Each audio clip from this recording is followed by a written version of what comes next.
que no es lo mismo que sin alcohol. ¿Sí me explicó? 0 es 0. Y entonces pueden tener 1 grado, 2 grados, 3 grados, 4 grados, y así llevarla, ¿no? Hasta, yo creo que de una manera natural se pudiera estar fermentando de manera natural, sin desarrollar levaduras particulares como se pueden desarrollar en el sake, pues sí, alrededor de 16, 18 grados, ¿no?, de alcohol en una bebida fermentada. En el sake se puede todavía elevar al desarrollar levaduras que puedan soportar más grado de alcohol. Entonces, normalmente el vino es el ejemplo de la bebida que tiene más grado alcohólico dentro de las fermentadas o que puede obtener. Sin embargo, ustedes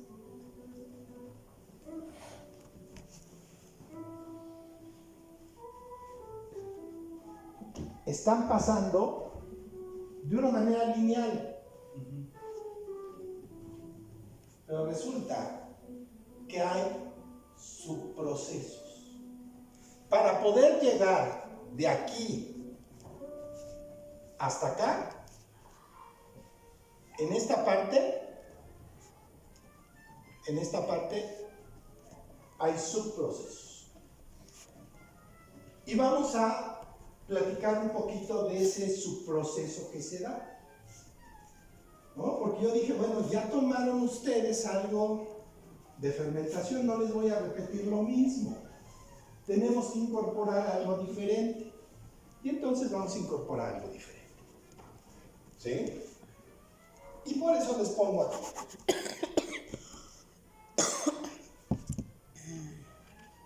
Que la fermentación alcohólica es un proceso bioquímico donde se produce alcohol y dióxido de carbono, sí, como lo están viendo ahí, pero a partir de moléculas de piruvato.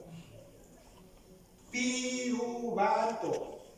Y entonces ahí ya hay un subproceso. Porque si yo debo de tener primero estas moléculas de piruvato, pues entonces hay algo que sucede aquí. ¿Correcto?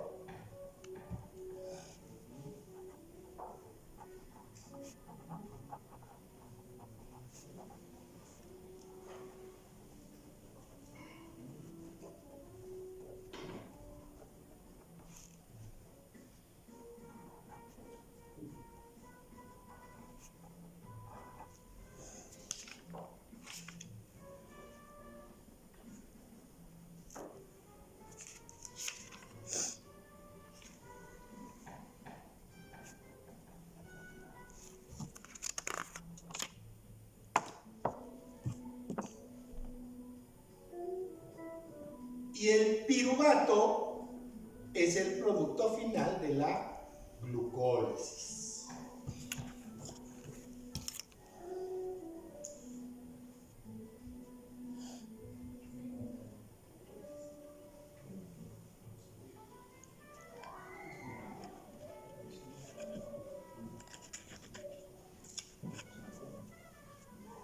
Y aquí la pregunta es, ¿qué es la glucólisis?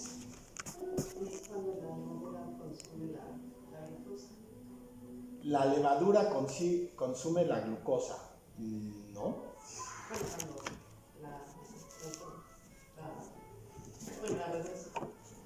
La reduce, a lo mejor. ¿Los demás? ¿Glucólisis? Nosotros estábamos lo mismo, que la levadura se comía el azúcar que había.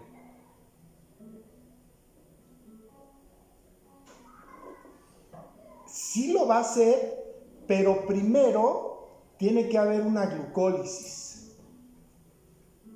Antes, como la transformación del azúcar dentro de ahí dentro. No, a ver. El azúcar, ¿qué tipo de azúcar tiene el jugo de la uva? Sí, pero eso es cuando ya hay una ruptura. Es sacarosa. ¿Sí? Es sacarosa. Y la sacarosa es un disacárido. Tiene dos moléculas. Una molécula de glucosa y una molécula de fructosa. ¿Correcto? Pero cuando nosotros tenemos la palabra lisis, el prefijo lisis significa ruptura.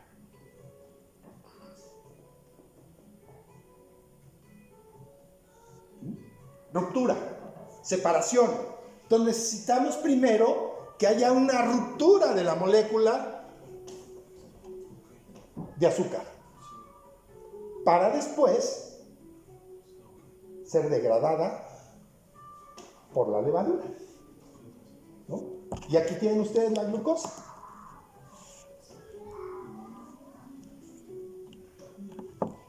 Esa glucosa se tiene que romper. Se rompen los carbones, ¿no? Claro. Y entonces, al separar, véanla, está separada. ¿Sí? No está integrada. Y entonces, lo que están haciendo es producir esta sustancia que se llama piruvato. Entonces, primero debe de haber una ruptura de la molécula de azúcar, que es glucólisis. Desde el punto de vista químico, la palabra lisis es eso, es ruptura. Entonces, la fermentación alcohólica de cualquier tipo de producto debe de haber primero una ruptura que permita la formación de esta sustancia que se llama piruvato. ¿Sí? No se había tocado este tema, es irse directamente de azúcar a alcohol por medio de levaduras, ¿no es cierto? Pero aquí hay este punto intermedio que dije, bueno, pues para no repetirles, vamos a incorporar. ¿Sale? Entonces ya vimos que para que exista el piruvato debe de haber primero una glucólisis, una ruptura de esta molécula de glucosa, que es el tipo de azúcar que tiene el jugo, en este caso, del agua. Para este efecto se tiene que producir NADH. Yo sé que esto no nos va a interesar porque hasta los nombres cuestan trabajo comentarlo, pero es nada más para que ustedes tengan una idea, ¿no? ¿Sí? Por un lado tienen el NADH, que es una coenzima. ¿Sí? Es una sustancia que ayuda prácticamente a la transformación, a catalizar las reacciones de las enzimas para poder generar el piruvato. Y el ATP es necesario para que les dé energía a las levaduras y puedan realizar su trabajo. Entonces se tiene que producir estas dos moléculas, ¿no? Esta es una coenzima, ¿sí? Y esta es una molécula.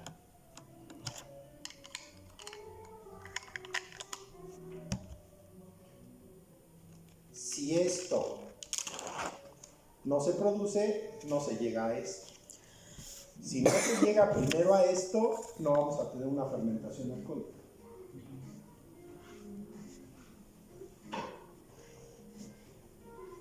Y a lo mejor nos resulta muy complicado, pero en nuestro organismo sucede algo así.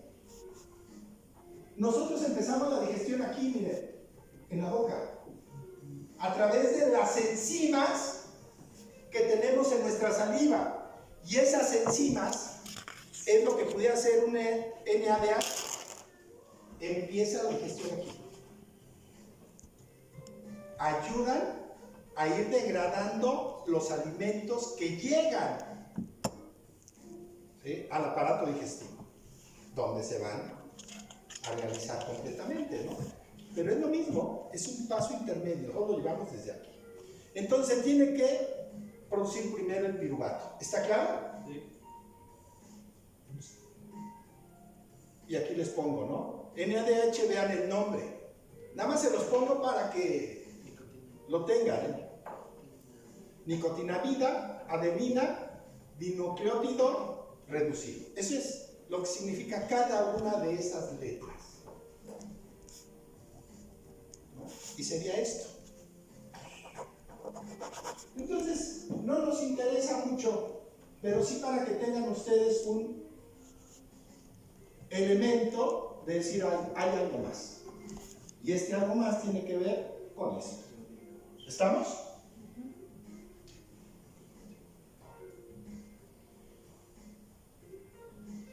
Y ese es el ATP,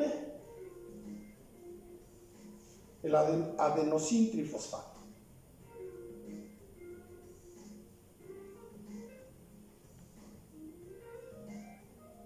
Si esto no se produce en la fermentación, no hay alcohol, porque no va a haber piruvato. Y van a ver qué va a pasar con el piruvato. ¿Ok?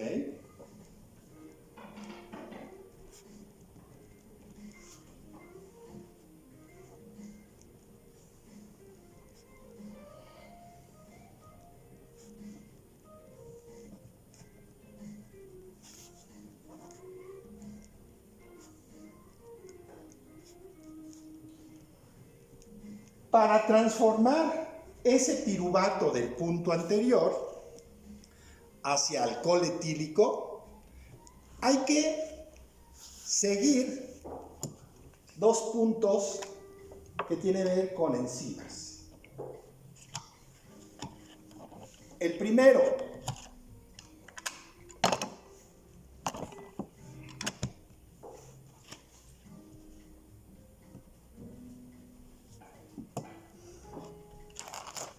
¿se acuerdan? Dijimos que se produce dióxido de carbono, ¿sí o no?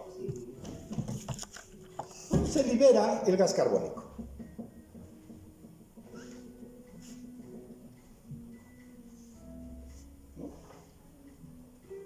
Ahí tienen gas carbónico, ¿no es cierto? Una molécula de carbono y dos moléculas de oxígeno. Ahí está. ¿Estamos o no?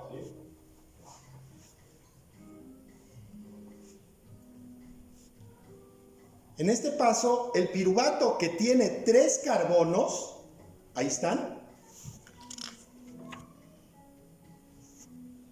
se va a transformar, se va a convertir en un producto que se llama acetaldehído. Y este acetaldehído está conformado por 2 carbonos. Aquí tienen acetaldehído.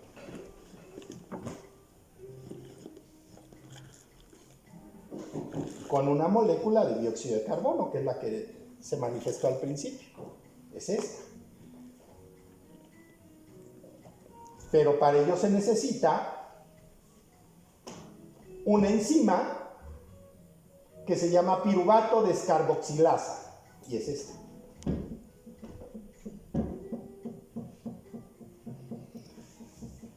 Entonces tienen el piruvato que se generó en el punto anterior, donde se produce este tipo de enzima que se llama piruvato descarboxilasa, que va a separar los carbones, en donde separa un carbón y 2 oxígenos, que es lo que va a generar el dióxido de carbono, y lo manda al oxígeno, lo manda al aire. ¿Sí me explicó? Y deja solamente en el producto, en el líquido, una sustancia que está conformada por 4 hidrógenos, 2 carbonos, un oxígeno que se llama acetaldehído. ¿Sí me explicó? Y ustedes van a decir, ¿y eso qué es? Platíquenme ustedes, ¿qué es un jerez fino? O platíquenos a los que no sabemos, ¿no? ¿Qué es un jerez fino? ¿Qué es un jerez fino? Es un jerez al que se le deja el velo de flor. Claro. Para que no se oxide lo de abajo. Es un vino que envejece ¿con qué? Velo de flor. Con flor. Con velo. ¿No es cierto? Para que no se oxide. No se oxida y se están alimentando. Sí. ¿No? Por un lado se alimenta el vino de la flor y la flor del vino. Se alimenta de alcohol, se alimenta de azúcares, se alimenta de glicerina y está viviendo. Y debe estar un mínimo de ¿cuántos años? De 3. Un mínimo de 3 años de esa manera. Cuando ustedes catan un vino, les va a dar notas a manzana verde. Les va a dar notas a la piel de la nuez de Castilla. ¿Y saben por qué? Por el acetaldehído. Porque en esta parte que está el velo, la flor, que son levaduras del mismo género Saccharomyces cerevisiae, no alcanza a completar el ciclo de fermentación. Y se queda aquí. No llega a lo que vemos como el segundo paso. Se queda aquí. ¿Sí me explico? Y entonces es la característica del vino. Por la flor que queda en este paso. ¿Me estoy explicando o no?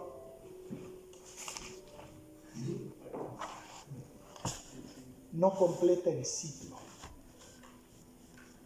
No sé si alguien ha tomado cursos de cerveza, pero algunos tipos de cerveza, principalmente las cervezas que se hacen en casa, son cervezas que si no las dejan madurar, porque te va a fermentar en una semana, y en una semana ya te produjo el alcohol, ya te produjo el gas carbónico, pero se tiene que dejar madurar la cerveza.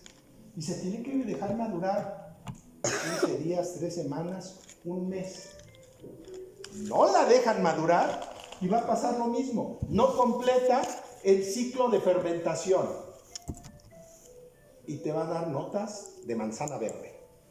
Y en algunas cervezas eso es un defecto. Y tiene que ver con no madurez de la cerveza. Porque no completó todo el ciclo. Se quedó a la mitad del camino. ¿Sí? Entonces sirva esto para entender un poquito lo que sucede con el jerez fino. ¿Por qué vamos a encontrar notas de acetaldehído? ¿No? Relacionando el acetaldehído con la manzana verde o con la piel de la nuez de Castilla. ¿Estamos? Está aquí.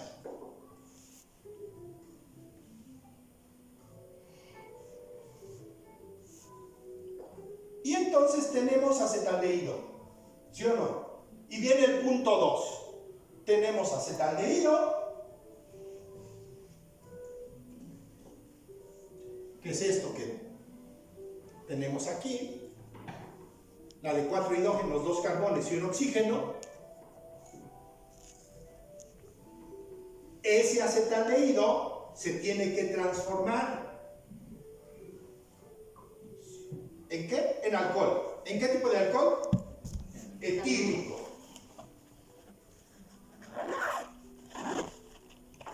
¿Pero qué se necesita?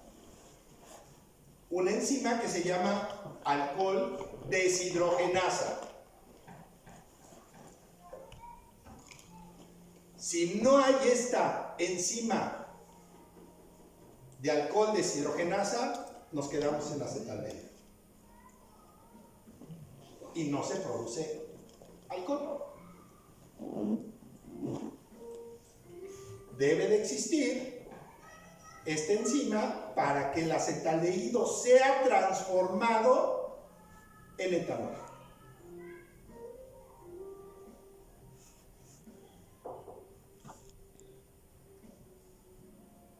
¿No? Aquí en este paso se convierte una molécula de NADH que vimos en NAD positiva, que es energía. Si no hay energía, es muy probable que no se complete el proceso. hidrógeno se va por el otro. Claro.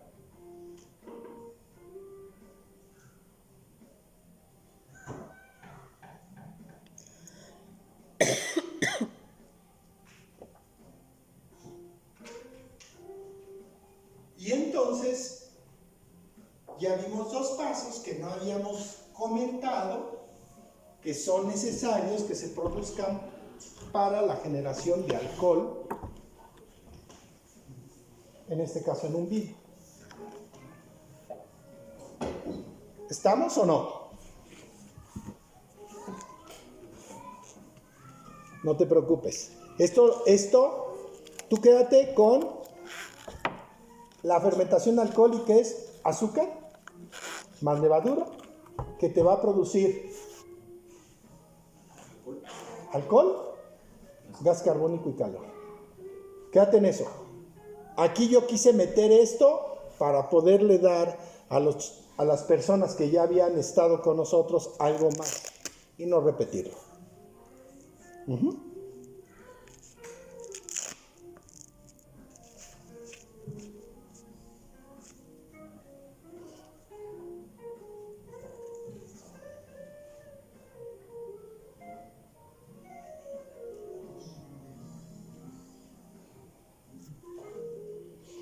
¿Correcto?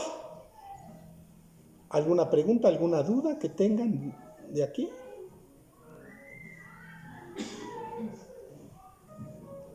Entonces, para que no se me estrese la gente que va llegando, podemos decir que la fórmula de la fermentación alcohólica es azúcar, ¿están de acuerdo? ¿Más qué? ¿Más levadura? ¿Igual a qué? Alcohol, principalmente etílico, etanol, dióxido de carbono, ¿y qué más? Ahí está. Al final de cuentas regresamos a lo mismo, ¿no? Pero aquí ya cuando menos escarbamos un poquito sobre la parte intermedia del proceso.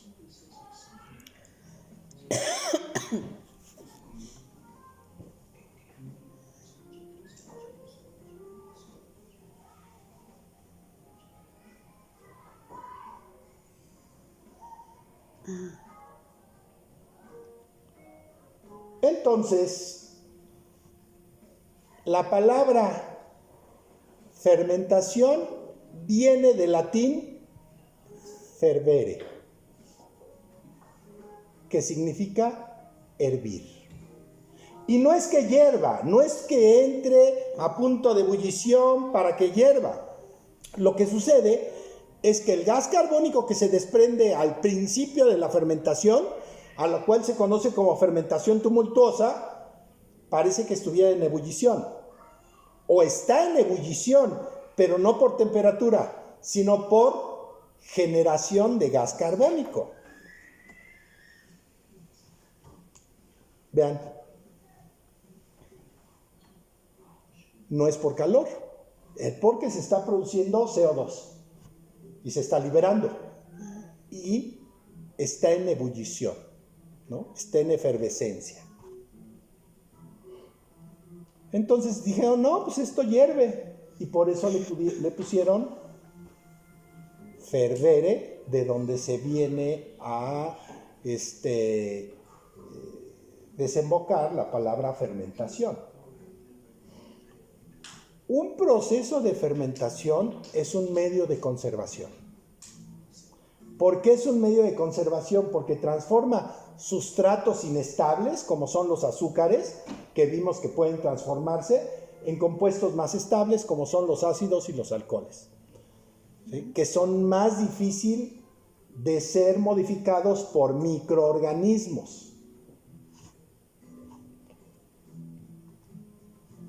¿No? Entonces, una fermentación alcohólica limita el crecimiento y el desarrollo de microorganismos. Por eso les digo que es un medio de conservación, ¿no?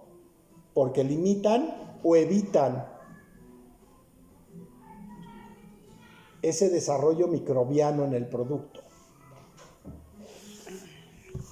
¿Y por qué lo evita? Pues porque hay alcohol. Y el alcohol es un antiséptico. Entonces no hay desarrollo de microorganismos.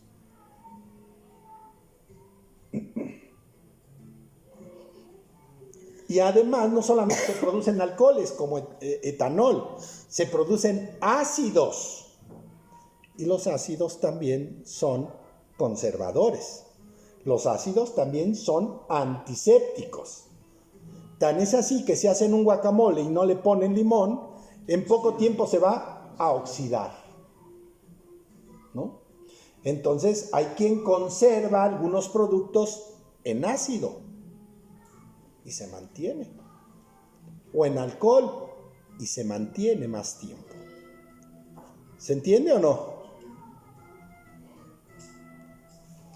Entonces en un vino podemos encontrar 3 tipos de fermentación.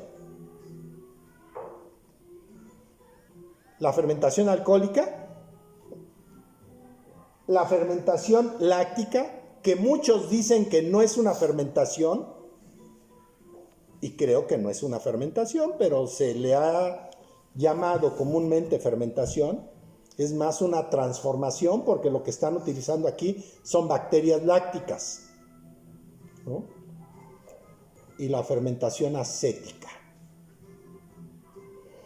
¿no? Al principio empieza a producirse la fermentación acética a medida que se va incrementando la colonia de levaduras, van desapareciendo la bacteria acética, el acetobacter, y está siendo desplazado por la levadura del género Saccharomyces cerevisiae, que es la que actúa en este caso. Entonces existen estas fermentaciones: alcohólica, láctica, que más que una fermentación es una transformación por medio de bacteria láctica. Una de ellas es Leuconostoco enos, y la acética, que es un acetobacter, ¿no? Pero es el inicio, porque si esto se deja desarrollar se convierte en vinagre, ¿no? Y para que vean algunos de los ácidos que se producen en la fermentación.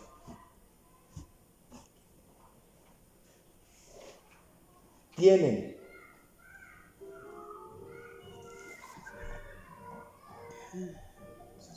acético, láctico, succínico. Esto es de fermentación alcohólica. Y lo que trae ya cada uva es ácido tartárico, ácido málico y ácido cítrico, entre otros. ¿Estamos? Entonces tenemos ácidos que trae la uva y ácidos que se producen en la fermentación alcohólica, ¿no? ¿Correcto?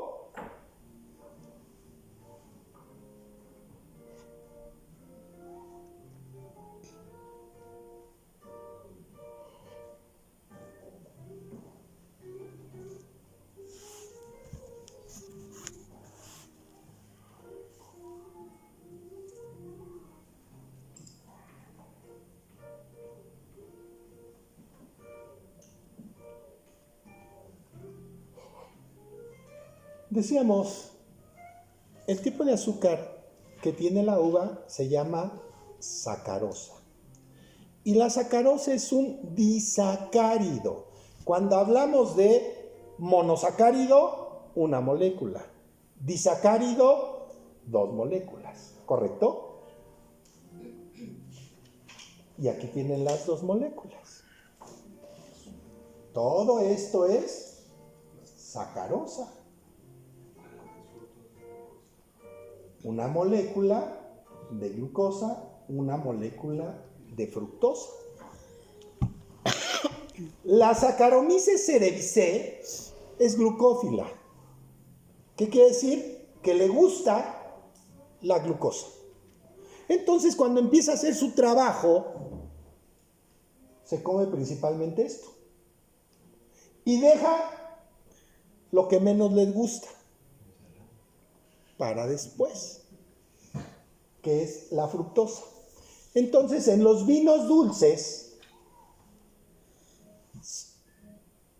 son dulces porque queda azúcar residual, ¿no? Claro que también hay a quien les agregan azúcar, no, yo me refiero al azúcar residual que queda después de la fermentación, como un vino de vendimia tardía o como un vino atacado por botrytis cinerea, ¿no? Donde llegan hasta su grado natural de alcohol que puede soportar la levadura, pero que tiene tal concentración de azúcar que queda azúcar residual que lo hace dulce, ¿no? Bien. ¿Qué tipo de azúcar va a quedar si se come principalmente lo que hay aquí? Fructosa. Entonces, no es que quede pura fructosa, porque no es así, pero sí hay mayor concentración en el vino, en un vino dulce de fructosa que de glucosa. Y curiosamente, la fructosa endulza prácticamente el doble que la glucosa. Por eso, si en algunas recetas les están, por ejemplo, para hacer un pastel, les están diciendo que lleva fructosa, normalmente es mucho menor la cantidad que hay que ponerle que de glucosa. Entonces, en las valoraciones o en las mediciones del azúcar, se puede medir la densidad. Y te puede decir, pues por densidad tiene tanto. Y dice, pues no está tan dulce. Pero en sabor se incrementa. ¿Sí me explicó? Porque lo que queda principalmente es esto.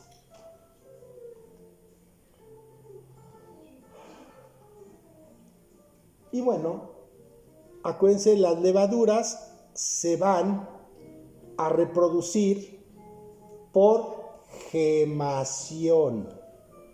Gemación, que también se le conoce como fisión. Gemación o fisión. Y es lo que están viendo ustedes aquí, que les va saliendo como una chiche que crece, crece, crece, hasta que se separa y entonces ya tiene dos individuos. Y cada una de estas hace lo mismo. Y es como se va reproduciendo la levadura. Gemación o fisión es el nombre que se le da a la forma de reproducción de las levaduras. Gemación o fisión.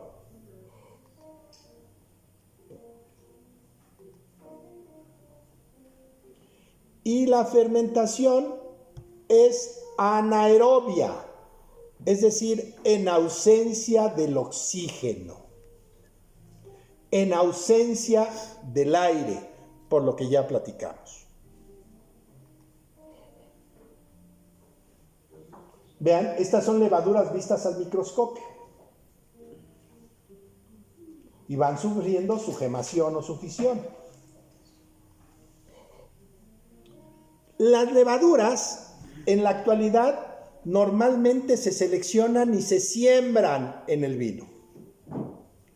¿Por qué? Porque depende mucho de los aromas que quiero que me provea o que me fortalezca. Entonces una levadura te va a dar aromas y sabores. ¿Correcto? Una levadura se elige en función de la atenuación. ¿Qué es la atenuación? Es la capacidad que tiene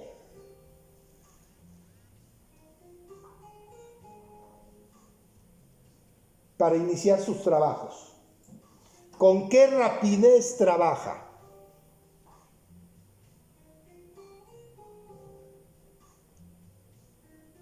¿Qué tan pronto empieza a producir alcohol?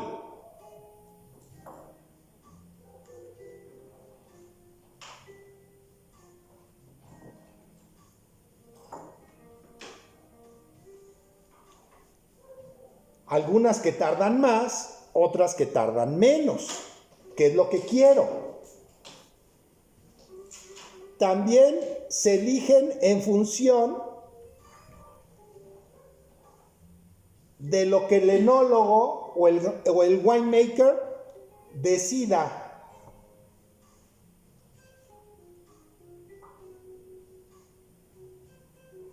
Que deben de tolerar alcohol. Algunas que son más, que pueden tolerar más grado de alcohol y otras menor grado de alcohol. Por ejemplo, si se tiene un vino con una cantidad importante de azúcar, o un mosto más bien, con una cantidad importante de azúcar y se quiere producir un vino seco, deben de tener una levadura que pueda soportar una alta concentración de alcohol. Imagínense ustedes que tengan un vino con 14,5 Bomés.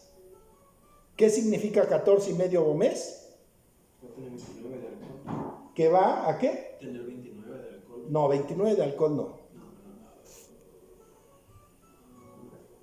14,5 Bomés es 14 grados y medio de alcohol hasta su grado natural, ¿no? Un grado Bomé, que es una manera de medir el alcohol, el azúcar, un grado Bomé equivale a un grado de alcohol. Acuérdense. Un grado Bomé equivale a un grado de alcohol. Entonces, si la uva tiene 14,5 Bomés, lo máximo que puede producir de alcohol es 14,5 de alcohol. ¿Correcto?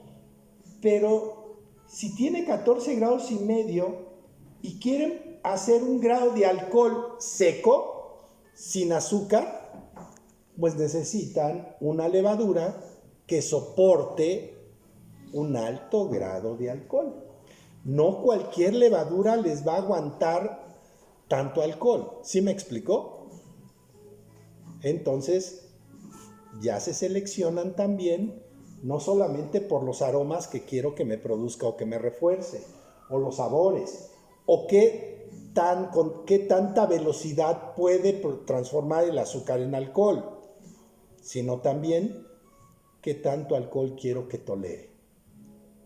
Porque hay veces que las levaduras producen una cantidad importante de alcohol y se ahogan en alcohol y se mueren. Y quedó azúcar y entonces ya no se logró el objetivo. ¿Sí me explicó? O la otra, que quiero que me produzca poco alcohol porque quiero que se quede azúcar. ¿Sí? No es un mosto que tiene mucha azúcar, pero quiero que se quede azúcar. Entonces buscan levaduras que produzcan poca concentración de alcohol y que se mueran y que te deje azúcar residual. ¿Me estoy explicando? Vinos que a lo mejor tienen 6, 7 grados de alcohol y tienes 40 gramos de azúcar residual, ¿no? Con una levadura que pueda producir más grado de alcohol, se la acaba. Se la acaba. Y entonces ya no logras el propósito de dejar azúcar residual. Pero si la levadura soporta concentraciones bajas de alcohol, va a morir dejándote azúcar residual, ¿no? Entonces, ahora, en función de estos elementos, se eligen las cepas de levaduras. Y la floculación es, una vez que la levadura hizo su trabajo, con qué rapidez se sedimenta o no. A lo mejor yo quiero que se sedimente rápidamente. Y entonces muere, se genera su autólisis, su autodestrucción y la levadura se va inmediatamente al fondo. Pero a lo mejor no es lo que quiero. O lo que queremos es decir que muera y que poco a poco vaya bajando. ¿Para qué? Para que esa levadura que ya se convirtió en lía le esté dando aromas, sabores y textura al vino y baje lentamente. ¿Sí? Entonces, depende de lo que quiere el enólogo. Entonces, son elementos que se pueden considerar en la selección de una cepa de levadura. Y el pie de Cuba, ¿qué es el pie de Cuba? ¿Se acuerdan?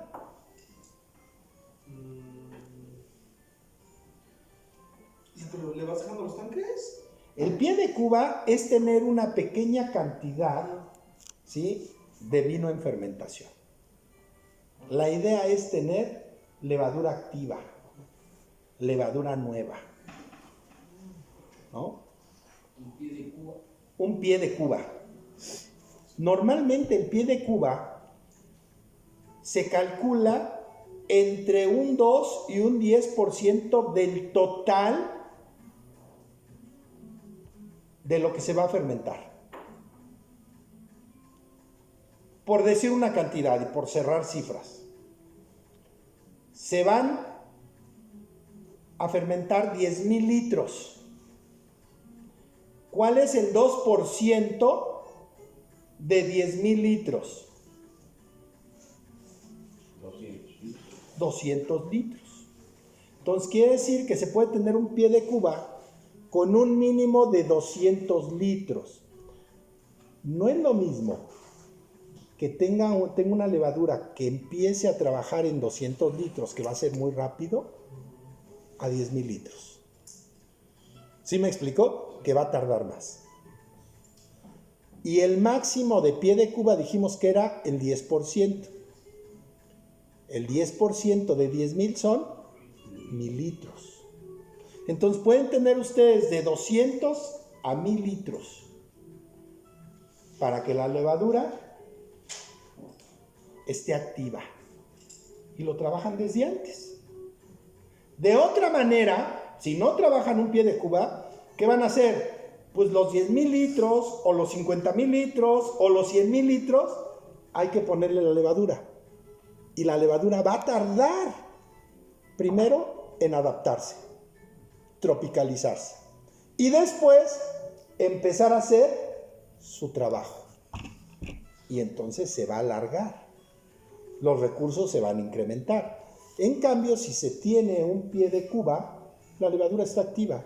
Se vacía al tanque de fermentación y va a empezar a activarse rápidamente el resto. Es lo que yo les decía en la panadería, una masa madre. Que ya tienen ustedes, la masa está refrigerada, bajándole la temperatura a la levadura, la sacan, nada más le suben la temperatura, si está a 4 grados, le suben la temperatura a 18, a 20 grados y va a trabajar. ¿Sí me explicó? Reducen tiempos, ¿sí?, y recursos. Para eso es el pie de Cuba, ¿no? Otro aspecto importante en el pie de Cuba es estar haciendo los que se llaman los cultivos starter. Está renomando esa levadura, ¿no? Dejamos una pequeña cantidad y para que no envejezca, del fermentado que ya está, vaciamos acá y tenemos levadura nueva. Y eso se llaman cultivos starter.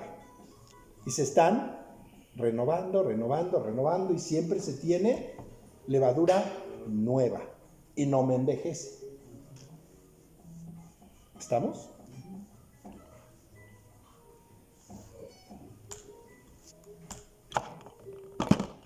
Entonces, vean, aquí está una imagen de levadura. Vemos claramente la gemación. Entonces, la levadura me puede producir, la levadura requiere su alimento, que es azúcar y nutrientes.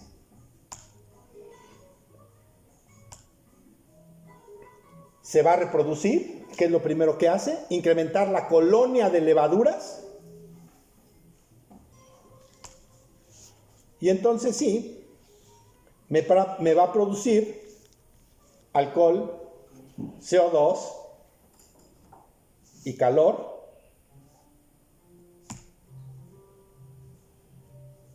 ¿No? Con aromas y sabores.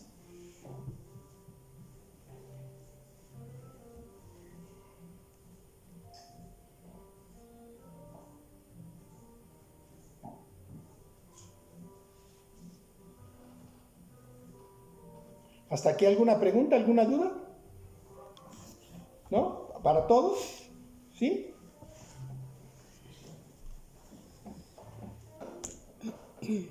Y entonces, como ejemplos de fermentadas, ¿cuáles serían?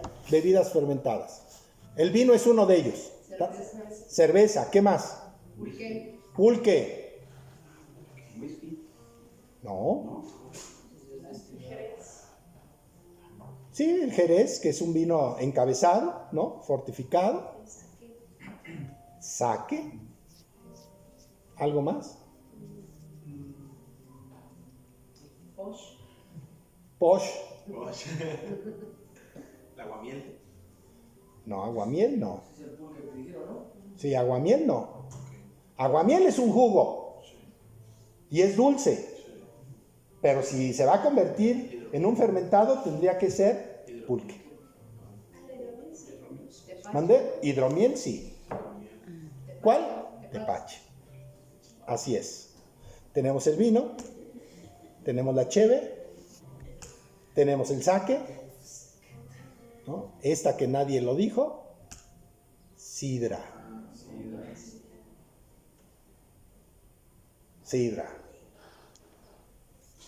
Sidra Pelayo. No se rían porque es de una amiga, de una exalumna.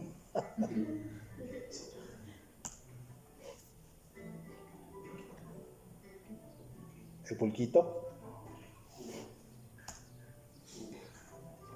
y el tepache, ¿no?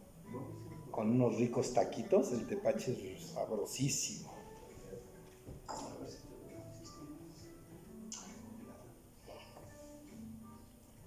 Y este sería el grupo de las bebidas fermentadas. ¿Alguna pregunta, alguna duda que tengan al respecto de esto?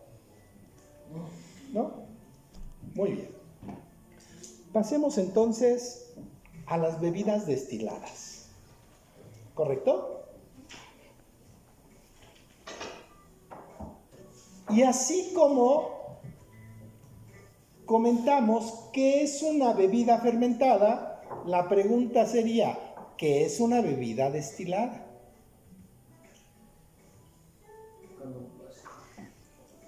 La bebida destilada es cuando pasa por una cierta filtración, ¿no? ¿Cierta filtración?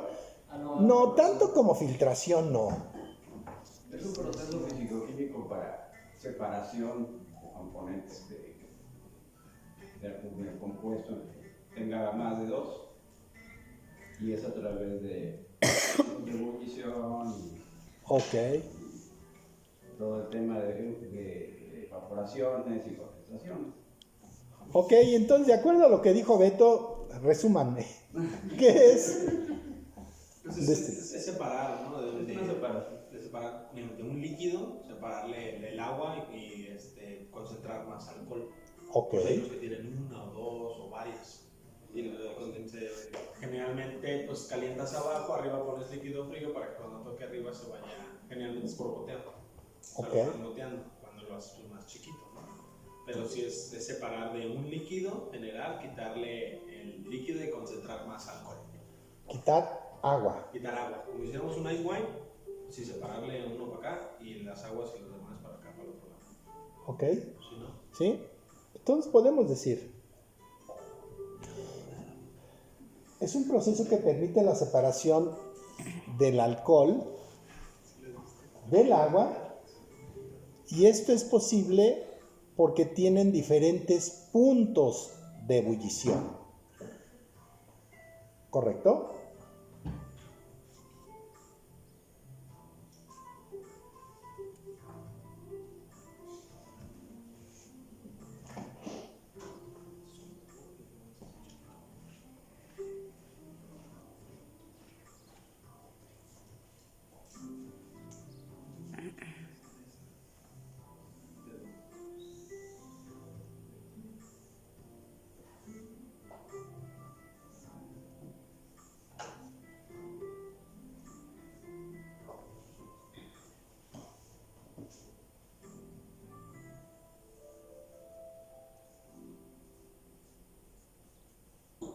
¿Ok?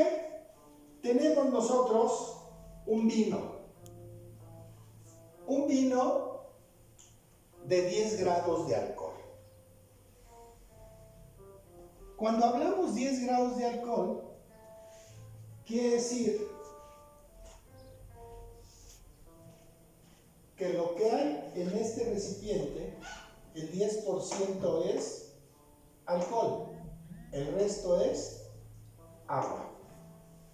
Entonces, si tenemos 100 litros de vino a 10 grados de alcohol, lo que estamos teniendo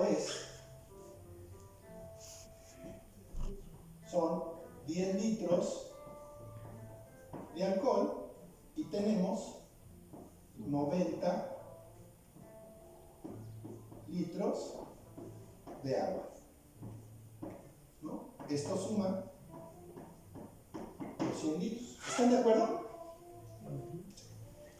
Al tener estos dos componentes y que estos dos componentes tienen pesos diferentes, se pueden separar.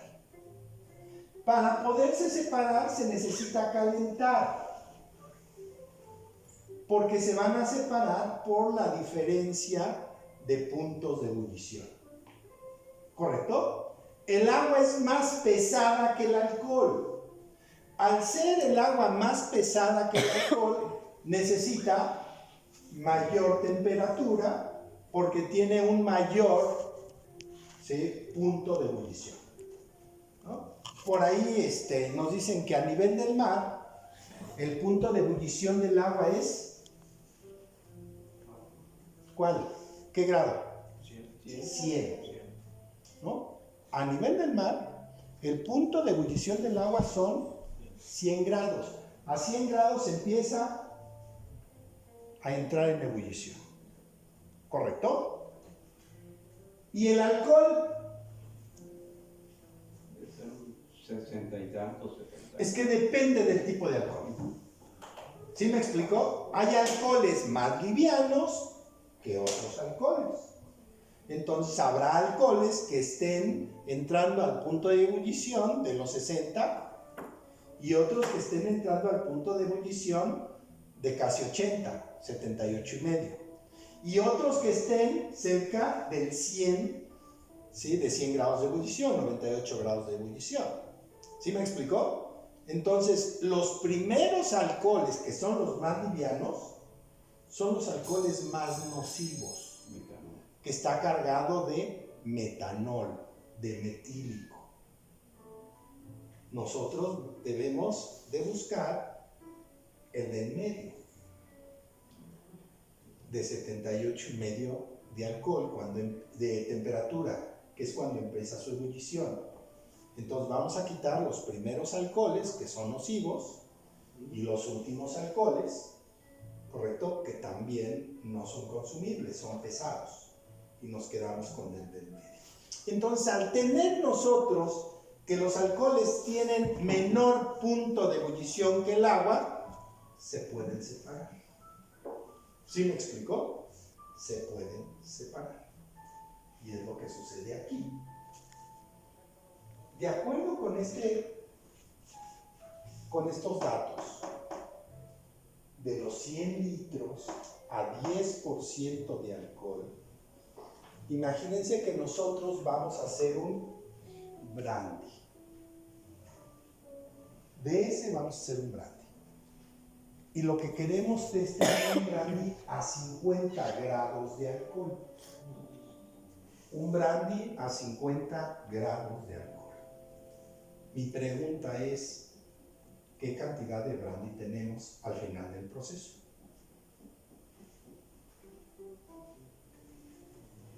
¿5 litros? Ese ejercicio. 5 litros. 5 litros. ¿Quién da más? ¿Quién da menos?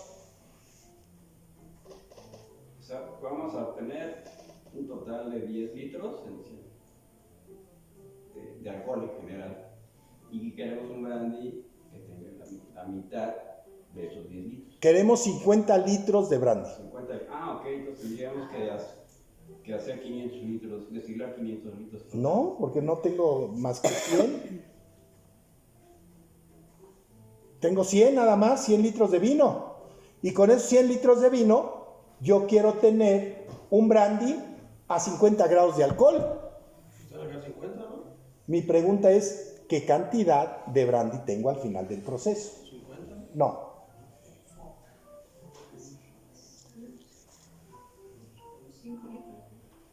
No. 10 litros. ¿Cómo? 10 litros. No. Sí, las matemáticas en su cabeza.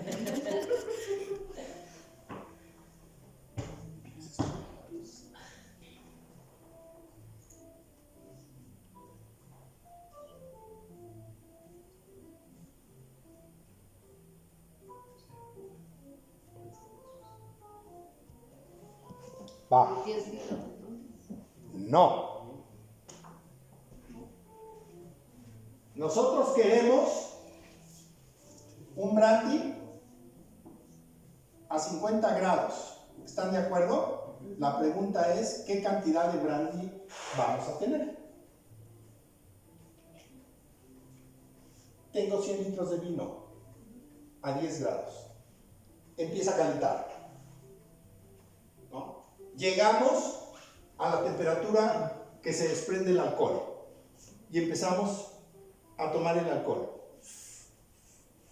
¿Cuánto alcohol máximo es lo que podemos sacar?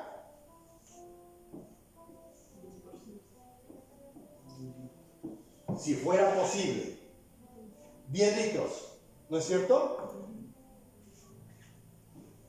Para tener aquí un producto de 50% de alcohol, ¿cuánto necesito pasar de agua?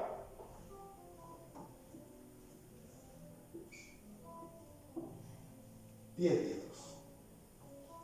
10 litros de alcohol, 10 litros de agua quiere decir que está al 50%, ¿o no?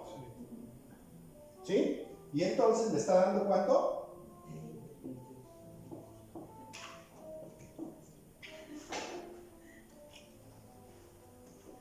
¿Sí o no? ¿Se entendió o no? Más o menos. Tú no. No entendí. Está bien, pregunten ahora, no en el examen.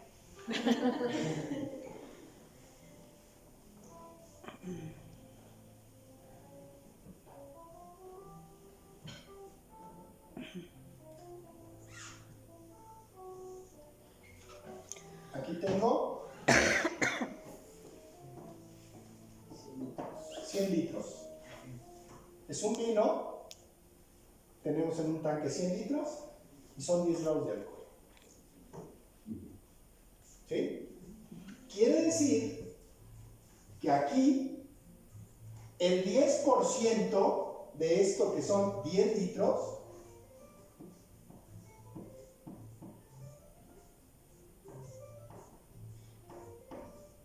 es alcohol.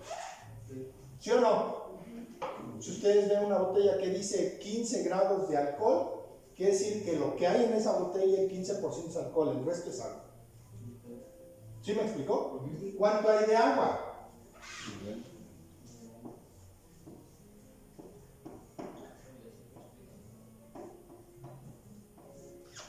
¿Sí o no? En total 100. Así está integrado. Si yo quiero destilar esto y tener un brandy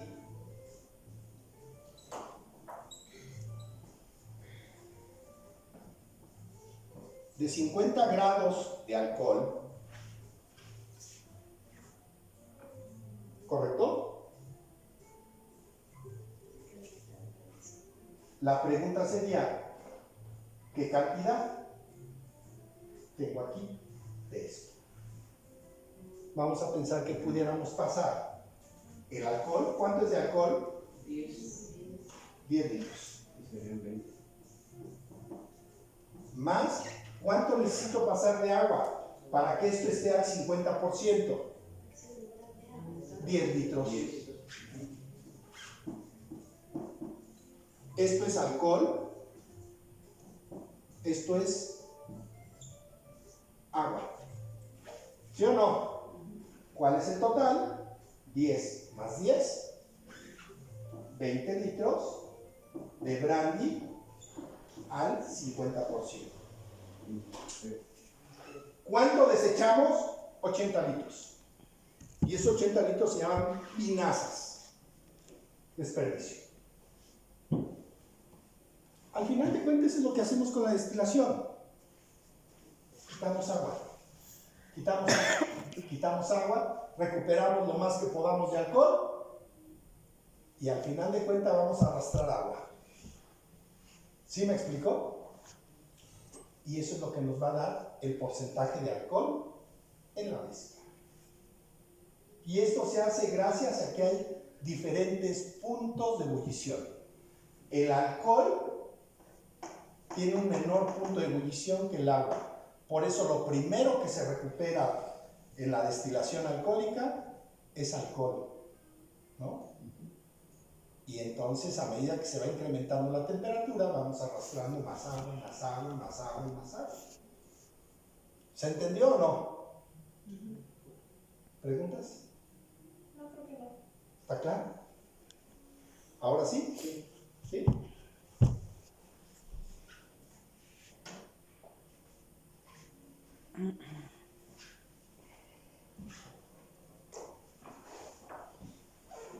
Entonces, aquí es un alambique de olla, que se conoce también como alambique de carga y descarga, o que se conoce como alambique de doble destilación. Aquí está el fermentado, aquí está el vino a 10 grados de alcohol. Se calienta, llega a 60, 65 y se empiezan a desprender los vapores de alcohol que son más livianos. 70, 78, 80, 90 y se sigue separando alcohol. Pero por una cuestión física también está arrastrando agua. ¿Sí me explicó? No puede ser 100% el alcohol, está arrastrando agua por un equilibrio en el entorno. Sube aquí los vapores, bajan aquí, esto se llama cuello de cisne, esto se llama cabeza o capitel y esto se llama caldera u olla. Y aquí está la fuente de calor, que puede ser carbón, que puede ser madera, que puede ser vapor, ¿no? O que puede ser incluso gas. Entonces la fuente de calor, aquí en el hornillo, la olla, donde está el producto, se calienta, se levantan los vapores. Dependiendo cómo esté la cabeza o el capitel, va a funcionar como si fuera un rectificador. Si está muy abierto, pasa más fácil, pero si está más cerrado, golpea y baja, hasta que va ganando mayor concentración y se libera. Pasa por el cuello de cisne y entonces tienen este serpentín que está dentro de agua fría que circula. Si nada más lo meten a agua fría, al principio va a condensar, ¿no? Va a cambiar la forma del líquido, de vapor, ¿sí?, a líquido. Pero se va a calentar el agua que hay aquí, se calienta. Por eso el agua tiene que estar circulando para que siempre esté fría y haya ese intercambio de temperatura y que el vapor se convierta en agua, ¿no? Por esto es un condensador. Y entonces aquí empieza a gotear. ¿Sí? Y todos los destilados son incoloros. Todos son incoloros, como el agua. ¿Alguna pregunta de esto? Entonces, la destilación alcohólica es antigua, ¿no? Hay quien la está situando en los 2000 años antes de Cristo. ¿Con quién? Con los egipcios, ¿no? Con los egipcios, que lo que estaban buscando es convertir todos los materiales en oro y buscaban el elixir de la vida. Desde esos años antiguos, ¿no? Entonces se volvieron excelentes destiladores, aunque en el momento no se les llamaba así. Ellos entonces empezaron también a convertir los diferentes metales, buscando convertir los metales en oro, pero como parte de supervivencia es convertir el agua de mar en agua bebible, ¿no? ¿Por qué? Porque pues, el agua de mar tiene agua y ¿qué? Y sal. Entonces, ¿qué hicieron? A través de la destilación le quitaron la sal. Lo que sucedía de manera natural con la lluvia, ellos lo empezaron a traducir con la destilación. ¿Sí me explico? Y la empezaron a destilar.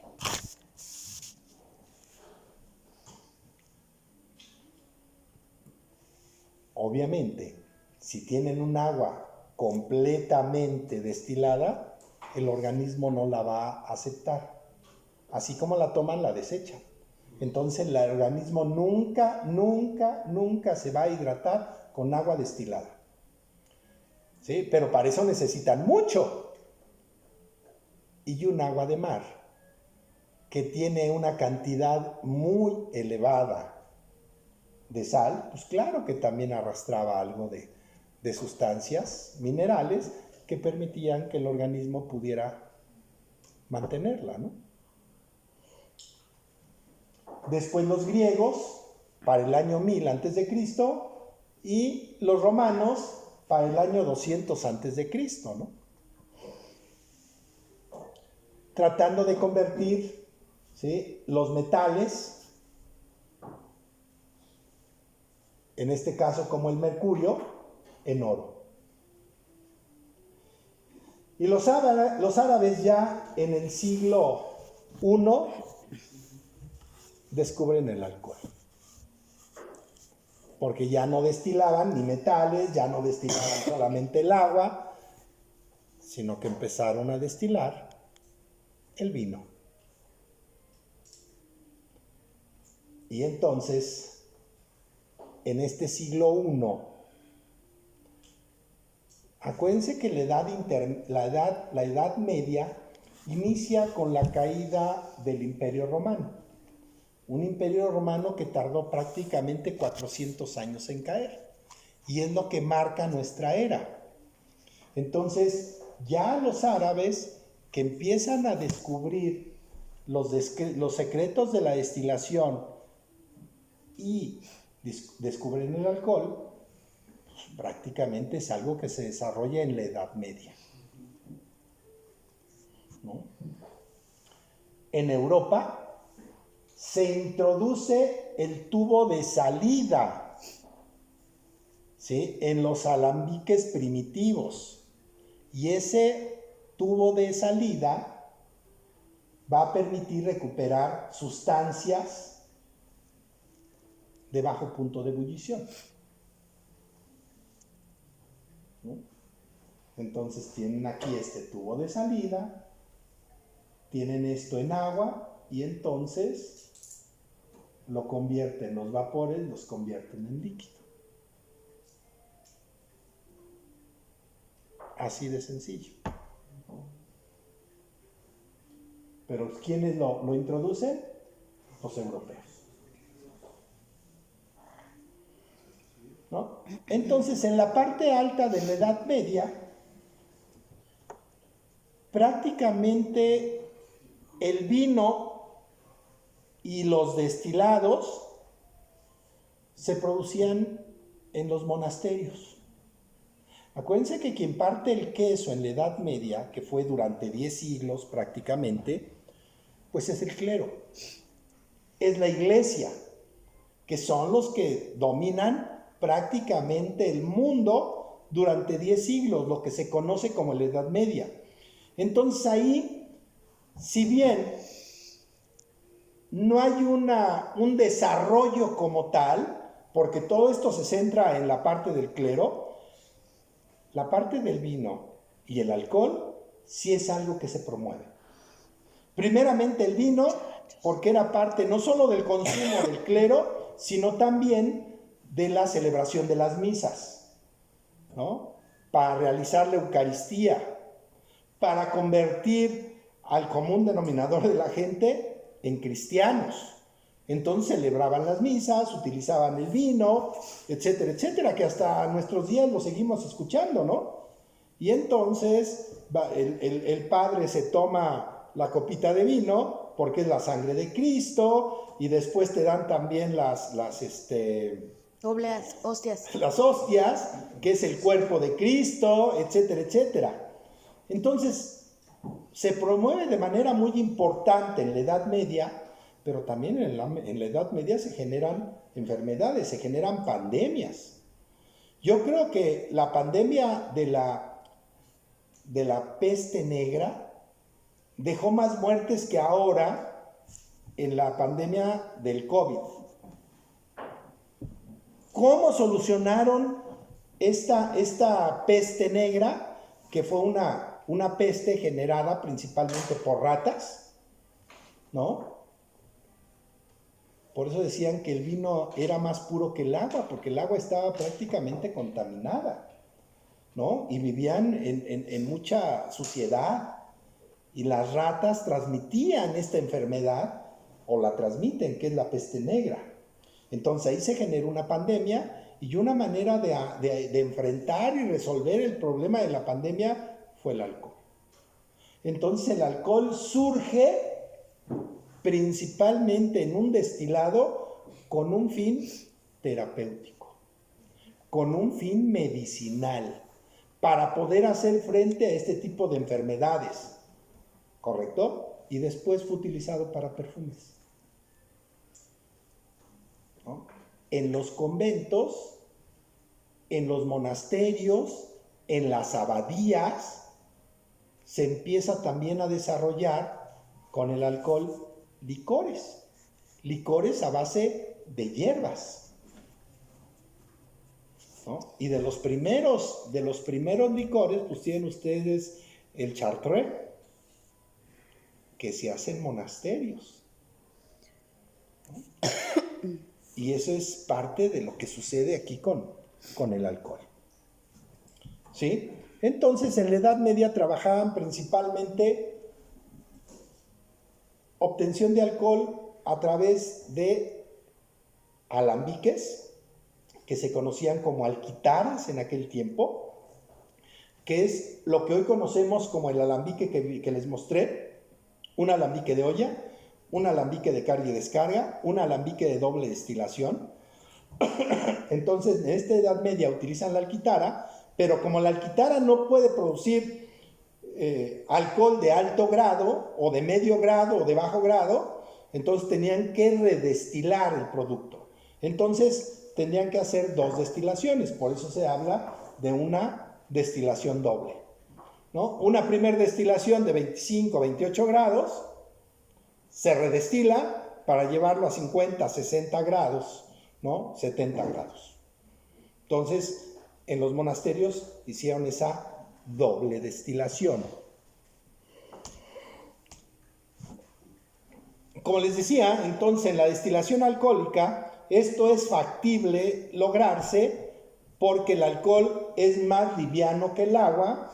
Al ser más liviano es más volátil. Al ser más volátil requiere menor temperatura para poderse evaporar, ¿correcto? El metílico tiene su inicio de ebullición a 65 grados de temperatura. A 65 grados de temperatura, los primeros vapores de alcohol que se desprenden del contenido es alcohol malo, muy malo. Se llama metílico. Una mala destilación puede arrastrar concentraciones elevadas de metílico y puede ocasionar la muerte de la gente que lo ingiere.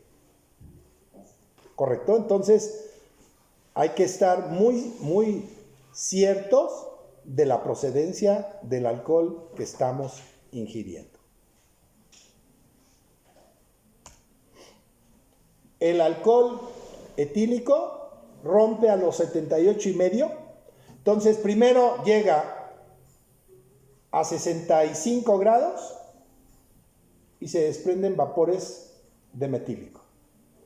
Y están produciéndose metílico, sube la temperatura y entonces llega a 78,5 y ¿qué se desprende? Etílico. Los primeros vapores que se desprenden de alcohol es lo que se conoce como cabezas. Hay quien le llama puntas. Y son alcoholes muy nocivos, porque es metílico. Y eso se desecha, eso se separa, las cabezas. Después 78,5 y empieza a aparecer el alcohol etílico. Y eso se llama corazón o cuerpo de la destilación. Y eso se reserva. Ese es el alcohol que se va a utilizar principalmente. Sube la temperatura y entonces se empieza a desprender casi a 98 grados, 97,8, lo que se conoce como los alcoholes pesados. Entre ellos el propílico, a lo cual se les denominan colas. Cola de la destilación. Y se separan también.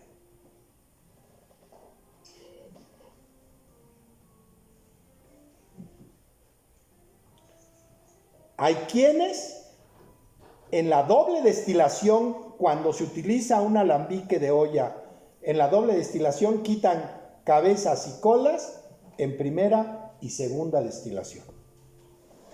¿Correcto? Hay quienes quitan en primera y segunda destilación cabezas y colas, pero lo que quitaron de cabezas y colas lo cargan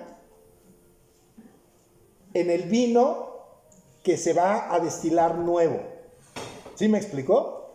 Quitaron cabezas y colas de un destilado, los reservaron y cuando van a destilar otro vino, se las agregan.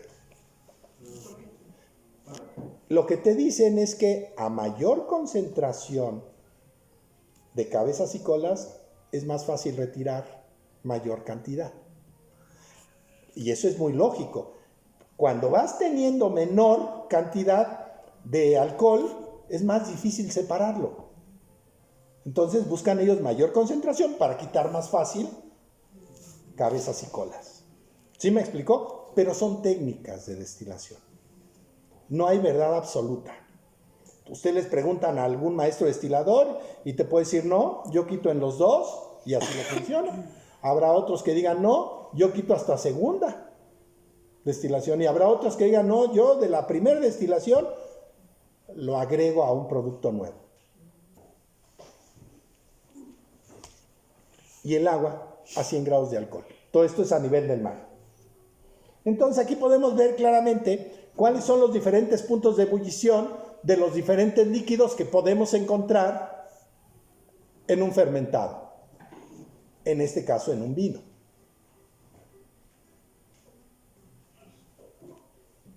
¿Estamos? Aquí tenemos alambique. Este alambique se conoce como alambique tipo Charentes. Alambique tipo Charentes. Es un alambique de cobre, de entrada. Es un alambique de olla. Es un alambique de carga y descarga. Es un alambique de doble destilación. ¿Por qué se conoce como de olla? Pues porque tiene una olla. ¿Por qué se conoce de carga y descarga? Primeramente, porque no puede en una sola destilación no se pueden obtener concentraciones elevadas de alcohol. Normalmente tienen 25, 28, 30 grados de alcohol. Y un destilado no sale a eso. Un destilado, 36 grados. ¿Qué necesitan? Redestilar ese producto. Por eso se dice que hay que hacer una segunda destilación. Entonces, lo que tienen en la olla, destilan, vacían y cargan nuevamente. Por eso se llama de carga y descarga. Doble destilación, por lo que les acabo de explicar, que necesita cuando menos 2 destilaciones para incrementar el grado alcohólico. Y de olla, porque la caldera es una olla. Después, tienen aquí el capitel que les decía, ¿no? En este capitel sirve como rectificador y aquí tienen diferentes capiteles, ¿vean? Dependiendo de lo que busquen en la destilación. Después viene el cuello de cisne. Normalmente el cuello de cisne aquí es el doble que acá. Está el serpentín dentro del refrigerante. Pero a diferencia del anterior, aquí está este calientavinos. ¿Para qué sirve ese calientavinos? Ese calientavinos tiene que ver con el alambique tipo Charén. De ahí se toman los demás. Entonces el tipo Charén es un alambique de cobre, es un alambique de olla y es un alambique que tiene calientavinos. Si no hay calientavinos, no es tipo Charentes. Si no es de cobre, no es tipo Charentes. ¿Correcto? Porque ahora hay alambiques de olla de acero inoxidable. Y se vale. Hay alambiques de acero inoxidable de olla que no tienen calientavinos. ¿Para qué es el calientavinos? Resulta que los vapores que se desprenden aquí, suben aquí, pasan por aquí, están calientes, son vapores. Entonces al pasar por aquí, todo esto se calienta. Y calienta lo que hay aquí. Entonces el vino que está cargado aquí se calienta. No es lo mismo que ustedes destilen a 20 grados y que tengan que calentar esto hasta llevarlo a los puntos de ebullición, a que esto esté a 50 grados, lo vacíen aquí con este bypass y lo lleven a la destilación. Está mucho más cerca del punto de ebullición este precalentado de 50 grados aproximadamente, acá. ¿Qué ganan? ¿Tiempo? Y disminuyen recursos. Para eso es el calientavinos. Y este es el alambique tradicional para la producción de coñac. Un alambique tipo Charron, tipo Charentes. ¿Está claro? ¿Preguntas? ¿Dudas?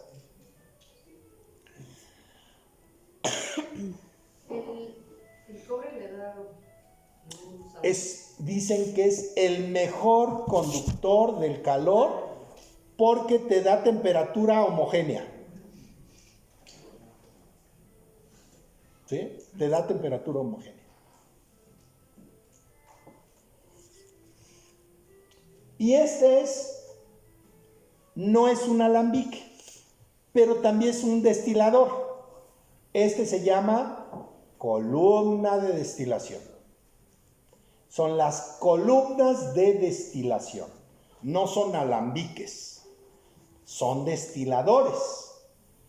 Y un destilador de este tipo debe de tener cuando menos 2 columnas o 2 torres. Uno que es un destrozador y otra que es un rectificador. En uno rompen el alcohol, inician el proceso y va subiendo el grado de alcohol.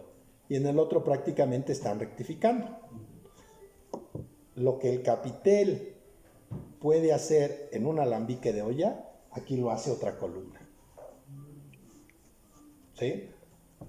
Sí, en la rectificación regresan lo que llega a la cabeza, al tanque, Sí. para que Otra vez, ¿no? Aquí más que regresarlo, se trabaja con platos. Entonces, cada vez que va pasando un plato, va ganando temperatura. Estos tipos de destiladores se produjeron en el siglo XIX y han tenido modificaciones a lo largo de lo que llevan de vida. Al principio solamente te destilaban alcoholes de alto grado, muy cercanos al 96. No había menos. Después desarrollaron unos de grado medio, que llegaban a los 88. Dices, bueno, ya no llego hasta los 95 grados, 94,8. Ahora me quedo en 80. Bueno, actualmente hay de bajo grado, que te pueden producir alcoholes como la olla, entre 60 y 70. Entonces se han ido modernizando. Entre más altas sean las torres de destilación, más grado de alcohol te pueden producir, porque tiene más platos. Si en alguna ocasión llegan a ir ustedes, o no sé si ya lo han hecho, han ido a Puerto Rico, visiten la bodega Facundo Bacardí, que está en Puerto Rico, ¿no? Acuérdense que con la revolución cubana fue expulsada Facundo Bacardí, y se van a refugiar a Puerto Rico. Y es buena experiencia, porque ven esas torres que deben de medir no menos de 6, 7 metros de altura, ¿no? Y ahí están produciendo el ron, la mayor cantidad de ron. En México hay una bodega, pues sí, es una bodega de envejecimiento en Cuautitlán Izcalli, a la salida prácticamente de la Ciudad de México, en el periférico, ¿no? Pero es una bodega de Bacardí de envejecimiento de brandy. Donde está la bodega destiladora, ¿sí?, o la fábrica de destilación, es en La Galarza, ¿no? Es en La Galarza. Esto es en la línea limítrofe prácticamente entre el estado de Morelos y Puebla. Ahí está La Galarza. Y ahí tienen una bodega de destilación, ¿no? Pero la señora está en Puerto Rico, de Bacardí. ¿Correcto? Entonces se llaman columnas de destilación. ¿Vamos? Entonces, ¿qué necesitamos? Una bebida fermentada. ¿Sí o no? ¿Por qué una bebida fermentada? Pues para que tenga alcohol, que es lo que vamos a retirar principalmente. ¿Qué más de la bebida fermentada? ¿Qué necesitamos? Correcto. Calor.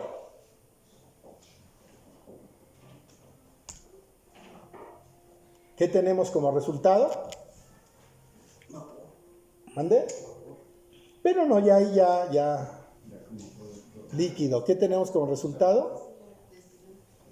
Tenemos menor volumen, ¿sí o no? Sí. Porque la mayor cantidad de agua la quitamos, pero mayor grado de alcohol. Esto es lo que estaríamos hablando de la destilación alcohólica. Hay que hacer énfasis, destilación alcohólica, porque podemos destilar petróleo, por ejemplo, ¿no? Se pueden destilar otros productos. Esto es destilación alcohólica.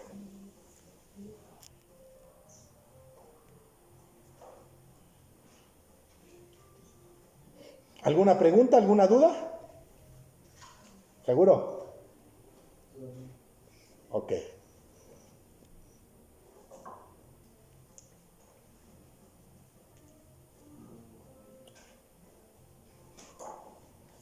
Ya van a ser las 12. Vamos a hacer un break aquí. Vamos a hacer un break.